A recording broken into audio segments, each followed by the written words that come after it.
And Marcos Jr. welcomed Filipino tennis star Alex Eala to Malacañang for an incoming reception. The two objects on the table in the ceremonial hall of Malacañang Palace on Monday night, July 13th, were not what you would expect the president of the Philippines to be holding.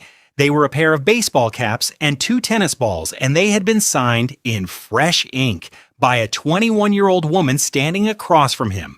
Just moments earlier, President Ferdinand Marcos Jr. had handed Alex Eala the Presidential Citation, the first Filipino woman to attain unprecedented success on the international professional tennis circuit. The reason the entire room had gathered, the reason the state television cameras were live, the reason her mother and father were seated in the front row, and then in the strange, small human exchange that followed, the head of state accepted her autograph. That is the image to hold in your mind for the next 17 minutes. Not the medal, not the scroll, the signed cap. Because the story of what happened at Malacañang this week is really the story of a country deciding what to do when one of its own becomes something the country has never had before, and having to make it up as it goes.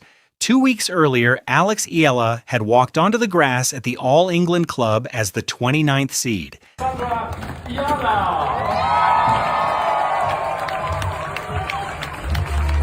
That number is small in the tennis world and enormous in the Philippine one. She was, on that day, the first Filipina ever seeded at a Grand Slam, according to Olympics.com's Wimbledon 2026 preview. By the end of that fortnight, she had reached the round of 16, the first Filipino of any gender to ever reach the fourth round of a major, as confirmed by GMA News and the Philippine Daily Inquirer in their coverage of Monday's ceremony. She lost that round of 16 match. She still received the citation. That is the tension worth holding on to because it changes what the honor actually means. There is a version of this story that is very easy to tell and slightly wrong. The easy version is, young Filipina wins big. President honors her. Country celebrates. Roll credits. That version is not false. It is just incomplete. Because the Presidential Citation is not a trophy, it is not a prize. It is a legal instrument of the Philippine state, the language the government uses when it wants to permanently inscribe a private citizen into its own record of who Filipinos are. And when President Marcos read the citation aloud on Monday night, according to the direct text reported by the Inquirer, the words did something specific. He recognized Eala as the first Filipino woman to attain unprecedented success on the international professional tennis circuit, and he cited her for inspiring a new generation of Filipino athletes to pursue excellence through hard work, discipline, and dedication, and for bringing pride, honor, and joy to the Filipino nation.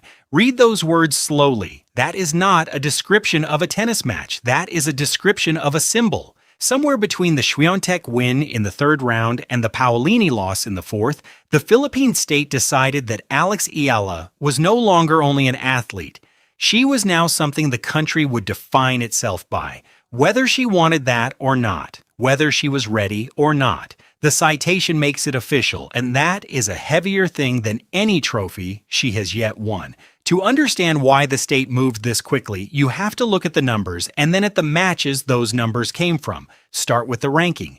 As of this week, according to the WTA's official site, Alexandra Eala is the world number 28 in singles. That is a career high. It is the highest ranking ever held by a Filipina in the history of the Women's Tennis Association. She is the first from her country ever to break into the top 30.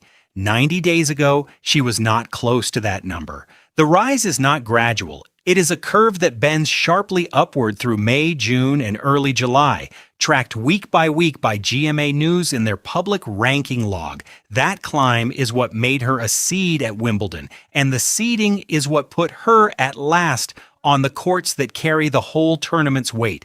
Then look at the match that changed everything. On Saturday, July 4th, on a show court at the All England Club, Eala played Iga Swiatek in the third round. Swiatek was the defending Wimbledon champion. Swiatek was the world number 3. Swiatek had lost only once at Wimbledon in the previous 2 years. The first set of that match lasted, according to Japan Times report, close to 90 minutes.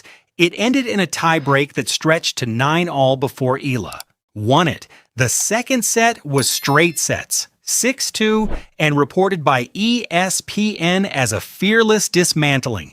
When it was over, one of the great grass court players of her generation had been sent home in straights by a 21-year-old ranked outside the top 30 at the time of the draw.